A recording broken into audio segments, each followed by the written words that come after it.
When you first have a baby, the only thing you want to do is hug and kiss them. But what if you couldn't even hold your child because to do so would inflict painful physical injury?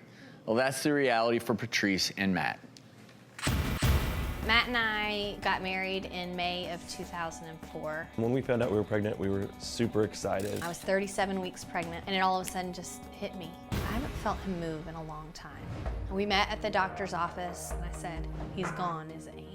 And he said, "Yes, I'm so sorry. It's completely devastating." We still wanted a family, so we decided we'd try again.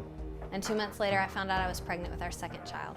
When I was pregnant with Jonah, they induced me at 37 weeks. And when I was pushing him out, I remember the doctor saying, "He's got a little cut on his lip." As he came out further, he had the skin missing from his elbows down and his knees down. It was just raw and red and bloody, and he was just screaming. It wasn't normal newborn baby cry that you want to hear. It was agony. So there was a doctor there who said he thinks that it's something called Epidermolysis Bullosa. EB is a disorder where basically Jonah's skin doesn't attach to itself. So any friction either blisters the skin or just shears it off. And he's like, "There's no treatment for epidermolysis bullosa." I'm like, "So is the only option prayer? Is that the only chance we've got?" And he said, "Yes."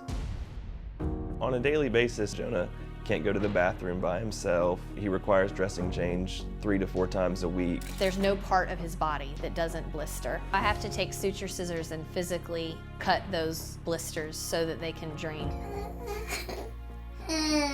Jonah has had a lot of trouble internally, so because of that, we had to get a feeding tube. Jonah has never known a life without pain.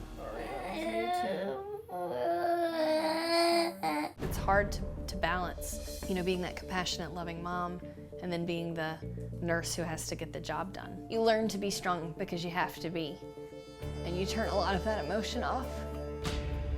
But there are days and there are nights that you just can't believe that this is what it is for him, and that's really hard. Despite all of this pain that he goes through, he is just the funniest, most joyful, most charismatic little kid you'll ever meet. Jonah is a car guy. I mean, he loves cars. He likes watching NASCAR races. My favorite drivers are Kurt Busch, and Jimmy Johnson, and Richard Petty. It's kind of weird for a dad to say that their son is their hero, but Jonah definitely is my hero. Not just what he endures, but the way he endures it, and that he doesn't just survive, he thrives. He has hope, and he has happiness, and he loves so big, and he has so much compassion for other people.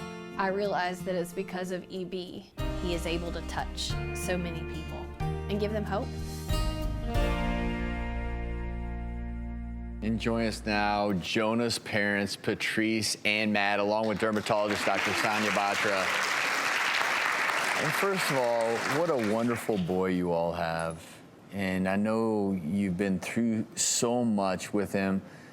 Well, and we also know the power of physical touch and just wanting to hug your child. With Jonah, you got to be so very careful, and anyone around Jonah has to be careful. Yeah, I mean, I think we've just learned how to do it. I mean, we certainly don't deprive him of touch or affection or anything, but you just learn a different way of doing it. You know, Matt wrestles with our 4-year-old differently than he wrestles with Jonah. You know, Jonah, it's like, "I'll pick you up and I'll lay you down." And your there, I did it, your 4-year-old now figured out ways to... No, he's crazy. Like, he's a roughhouser, and I just intervene a lot. Like, stop, don't. Referee? Yeah, I mean, I think just as a normal mom challenge, you know, most of the time I'd probably let 2 boys just go at it and work out their differences, but with them, I'm always having to insert myself and try to referee. He doesn't mean it, you know, in any way negative. It's just a boy being a boy, you know?